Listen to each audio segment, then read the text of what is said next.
Okay, so what you're going to do now is construct the basic layers of your mask. We're going to do it in stages, so this week will just be the cardboard structure. Next week we will build up any facial features, and the week after we will paint and add elements such as hair or beads. We'll see how we go. So all I'm going to do today is look at the shape of my mask, the shape of the facial features, and cut them out of cardboard and construct that. You might have different materials, different ideas of how to construct the base. Go right ahead. This is a guide. As I'm not in the class, we're not here together, so I can't be helping you every step of the way. So a little bit of independence or going your own direction is fine. Okay, so first of all, I'm going to transfer my basic shapes of my face to cardboard. Okay, so you're going to need your box cutter, if you have one. I've got two here for smaller details. Both of them are completely blunt, so I'll have to work with what I've got. These are what you're going to need if you're using thicker corrugated card.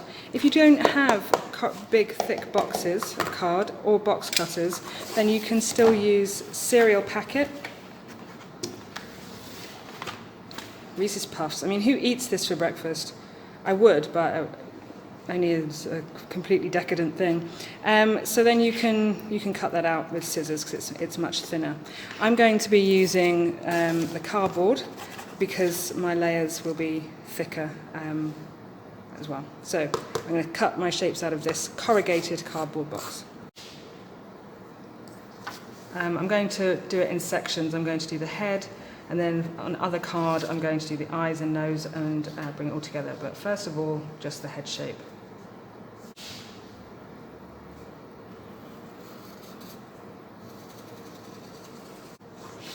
To make sure my facial proportions are right, I'm going to sketch them onto my mask, roughly, just where I want them. Then I'm going to measure them so that I can draw them out somewhere else. So that's my lips. Let's say around 6.5 by 2.5. So I can draw that down here. So I know my lips will fit nicely into that shape, more or less. So all of my basic structures of the face are drawn. I haven't added any details to anything. Particularly you can see in the eyes, there are these inner circles. I haven't added that to the eyes. I will add that maybe later with paint. I've mentioned feathers or leaves, so that might sit on top, making that shape. And I can improvise as I go along. So now I'm going to cut these shapes out and make sure they fit. I might do a different nose and show you how to make a more rounded rather than a flat shape. This mask is going to be quite flat, basically because you might not have the materials at home. So I'm going to keep it quite simple and we'll have a flat design. If you want to make it more to fit a face and make it more rounded, then you could use the cereal packet cut slits like we did for our masks when Mr. Steve was here, and experiment with making it more rounded. It's up to you. This is probably going to be the easier option, and it's still going to look fantastic once you've added your paints and everything. So I'm going to cut these out and make sure that they all fit together. If you are using a box cutter or a craft knife or Stanley knife, as we call them in England, after the company, please remember there are basic safety rules. If you have got a lock on your knife, you don't need to move your blade any further forward than that, really. Certainly not all the way out because it's unstable. So bring it back into just the area you're going to need it and make sure it's locked. When you're cutting, remember that you're doing small actions. You're working around the area. You're not trying to get it through all in one go. You're going to do it in stages until you're able to get through. And you don't have to follow the shape. You can cut through sections and create the shapes you need. So you can see I've just cut through at these angles, but it's going to pop out and follow the curve ultimately. Make sure your hand is always away from the direction you're cutting in, and you're controlling it carefully in a hand position that is you're going to control. No hacking and dragging. Okay, so keep it safe. And if a parent wants to be with you when you're working, let them. They're going to feel safer if you're doing it under supervision. But you must also ask if you are going to use this blade. Please ask. Otherwise, it's scissors. Okay. And once you've got a shape cut out, rather than dealing with little bits like this with your knife, you can just trim them up with scissors, and you've got much more control of the smaller details. Plus, it doesn't crush your cardboard. Don't worry about it being too neat. It does need to be the right size, but we're going to cover our mask over with newspaper so we have a nice flat surface.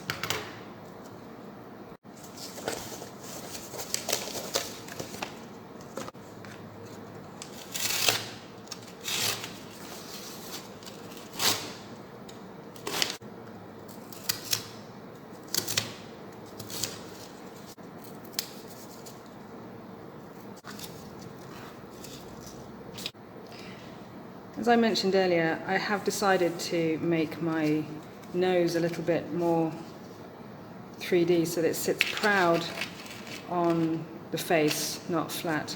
So I've just experimented with paper to see what form I need to create so that I can bend it to get the right kind of shape.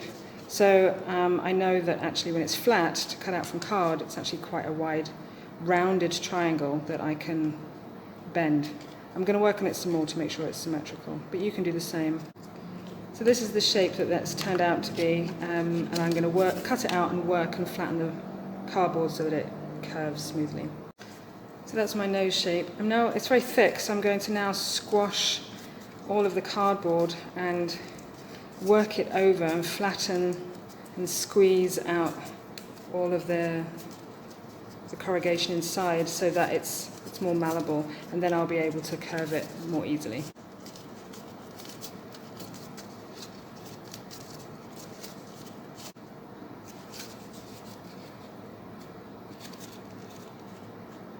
Okay, so I've beaten my bit of cardboard into submission, and now I'm going to position it on the face. It's I'm not completely happy with it. I want it narrower here, so I might trim some away. Also, in my picture, I've got these nostril pieces, and I think I might actually build those up with kitchen paper and paper mache paste, which I'll show you next week.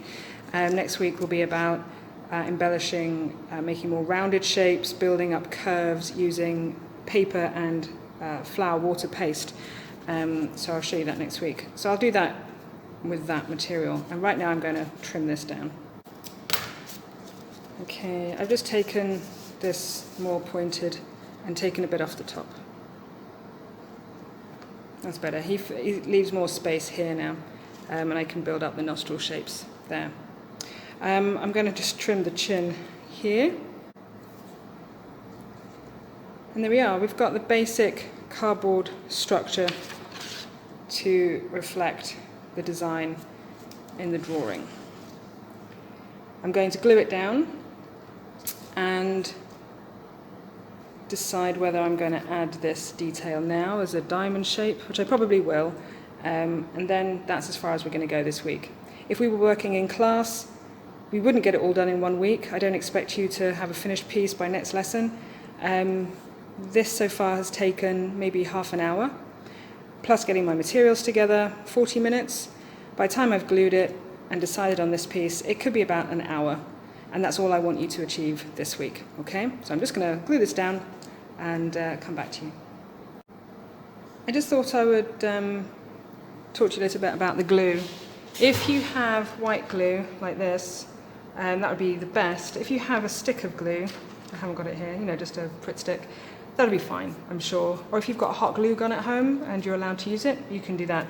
But if you've got white glue, I just wanted to point out that you only really need a really, really thin coat, just so it's shiny. That's it. It doesn't need to be pouring off and squeezing out when you stick it down. The thinner it is, also the quicker it will dry. So keep it thin, like butter on toast, I always think. For this nose, I'm actually having to do a different technique and smear it along the side and hope that that takes. And I'll have to hold it for a while. This is when a glue gun would be actually really good if you've got any thin edges to glue. A glue stick probably wouldn't do very much. But if you have a glue gun or liquid glue like this, that would work. Now I'm probably going to have to sit here for a while and hold it in place while that decides to dry. So I'm going to listen to some music and come back in a sec. Okay, so holding it in place was going to take forever.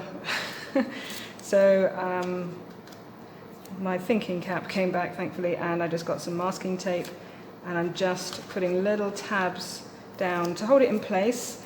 I thought I could remove them later, but actually, if we do cover it with paper, this will be covered anyway. So this could stay in this position, and it holds it in place. There we go. So this is my finished mask. It's quite flat, but this gives it a little bit of three-dimensional quality. You can build up the eyes, experiment.